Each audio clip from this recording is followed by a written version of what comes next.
I have to say, this has got to be one of the straightest horror films I've ever seen.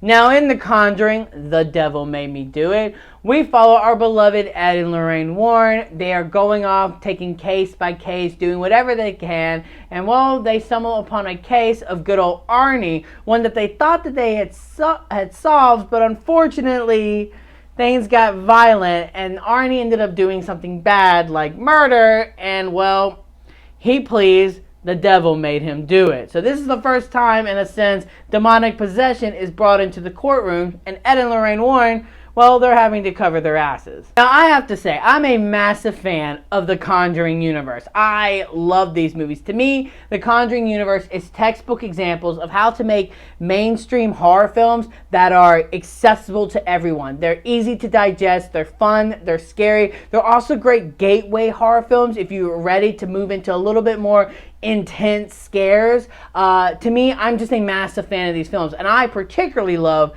these Conjuring installments. I'm a massive fan of this universe. In my opinion, this is one of the best movie universes or franchises that are currently coming out. And I want to go ahead and say all this stuff because I have some issues with this movie.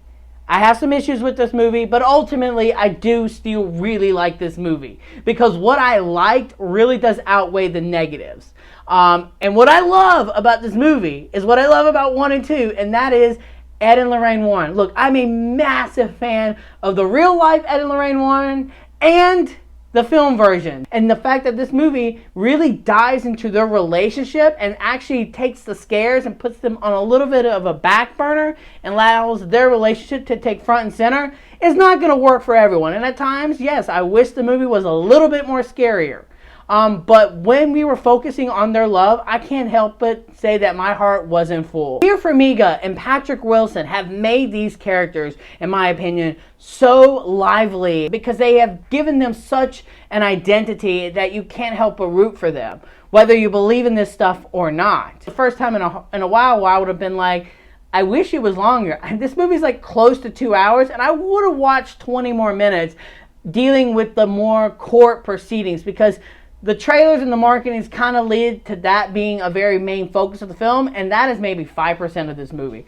The other percent of it is literally Ed and Lorraine Warren trying to go and find clues of demonic possessions and try to uncover a possible subplot that's going on here that I won't get into because it's not in the trailers. Some people have been spoiling it, but to me, I'm glad I didn't have that spoiled, so I'm not going to say what that is, but what it was, I loved it. This is the first film where it felt like we weren't in just a contained space. You know, it wasn't just another while it was another family, it wasn't just another family in a house, we're secluded, trying to battle a demon. No, it actually takes the devil and brings it worldwide, and we're watching how the devil works among us. I thought it allowed for some more creative scares, some during the daytime, some elsewhere, that I thought were very, very effective. Opening sequence in this movie is a banger. It opens up with a bang, and it is one of the best horror set pieces in the Conjuring universe. It is so scary. This kid actor, Julian, from Haunting of Hill House, Color Out of Space, he is a horror king. Put respect on this man's name. He is going places. I don't want him to leave the genre because he is so good. His performance is incredible. Man, oh man, his performance in this blew me away. Overall, The Conjuring, The Devil Made Me Do It might not be the best directed of the universe. It might not be the scariest of the universe, but it is one of the most interesting. The story, the ideas that are all present here, where it goes to explore how it taps into how the devil manifests all around us, I thought was extremely interesting. There are a lot of really great horror set pieces in this film, but it's all anchored by a love story between Ed and Lorraine Warren that I just absolutely ate up. And their relationship left me crying at times. Patrick Wilson and Vera Farmiga have made these characters so authentic in their own that I could watch them for decades. I want more Conjuring.